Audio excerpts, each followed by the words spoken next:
حضرت عائشہ صدیقہ رضی اللہ تعالی عنہا نبی علیہ الصلوۃ والسلام په بارے فرمی عزت منه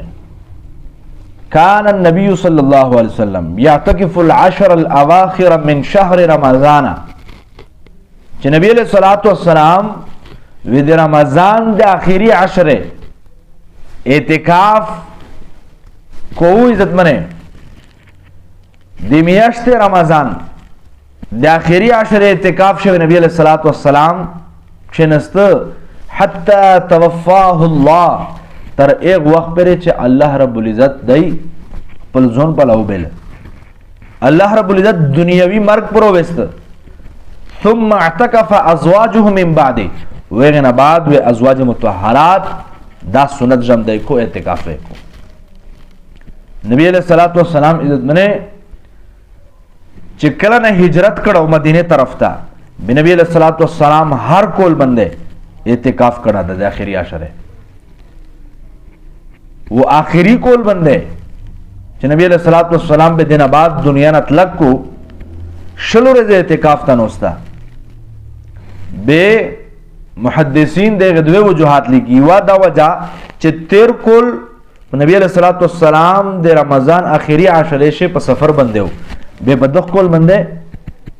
دیکھ سفر اللہ سکولا اللہ سورزے وہ موجودہ اللہ سورزے شل رز اعتکافی ہو کو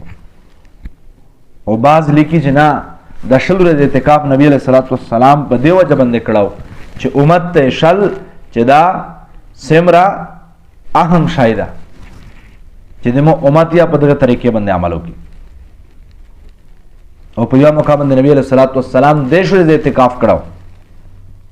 ټول میاشت اعتکاف کړهو او بیا صحابه کرام ته فرمیل چې مو اعتکاف د اولی رسول زو کو د شب قدر تلاش میں پشو کو میں بیا پاش متا نشل مندا میں بدوا میں عشرے ش اعتکاف کو بدغنیت بندے چې ليله القدر تلاش پشو کو بیا متا اشاره غوندې د فرشتي طرف نه روکړې اسلا چې په اخیری عشرے ش ته د تلاش وکا نو عزت منه دا اعتکاف نبی علیہ الصلوۃ والسلام سنت تھی دا سنت اعتکاف ہوئی دے شلم رمضان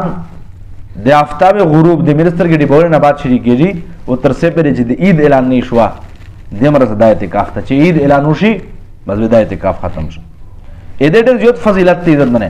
یہ غٹ فضیلت خود دے مرا پر کفی دا چی نبی علیہ الصلوۃ والسلام دے مرا زیوت اہمیت سرا کڑا دا مشتو ستابا چار دا چی امت یاو کی دعا دا چی سڑائی باہر ٹولے چارے پریڑ دائی صرف و صرف اللہ حضرت طرف تا متوجہ شی چی سرنگ اعتکاف تن نوزی دے دا ہر لحظہ ہر سیکنڈ دے دا خروب دے دا شوق دے دا خیب دا ٹول پہ عبادت شلیکل شی لیلت القدر پہ دا غش پہ شی شب قدر پہ دا غش پہ شی دائی مسلسل پہ عبادت شی یہ حدیث مبارک نبی علیہ الصلوۃ والسلام فرمائی سکت رمضان دا آخری اللہ سورہ اعتکاف ہو کی رب العالمین دے دق سڑی دے دق معتکف و دے دق میون شے دے جہنم نا دری خندق فصلہ دری خندق دے جہنم نا لرے کی آڑ پشورو والی دا خندقینا دری خندقینا وا خندق سیما سیما یو خندق چوڑئی داوے دے مزکی و دے اسمون پر میون شے سیمرا فصلہ دو یہ دے نازیوت ہے بل حدیث نبی علیہ الصلوۃ والسلام فرمائی کہ کیم سڑائی دے رمضان دے آخری عشر اعتکاف کی اللہ رب العزت دتا دے دوے حجے و دے دوے عمرے ہم ثواب لکھ نو مشتو سے مسلمون تا بچار دو کہ مشتو سے پہ اعتکاف شکشنی بلدہ چی دے جماعت حاکیات در بندے پہلا کیش ہے یہ جماعت ہوئی نو دا مشتو سے بندے حق لے چی بداشے اعتکاف تا سڑا اکشنی اللہ دے میں نے عمل کو لے توفیق نصیب کی و اللہ رب العزت مشتستا بدغ مبارکش پہ اوری دیشے اعتکاف اللہ نصیب فرمائے و آخر دعوانا الحمدللہ رب العالمین.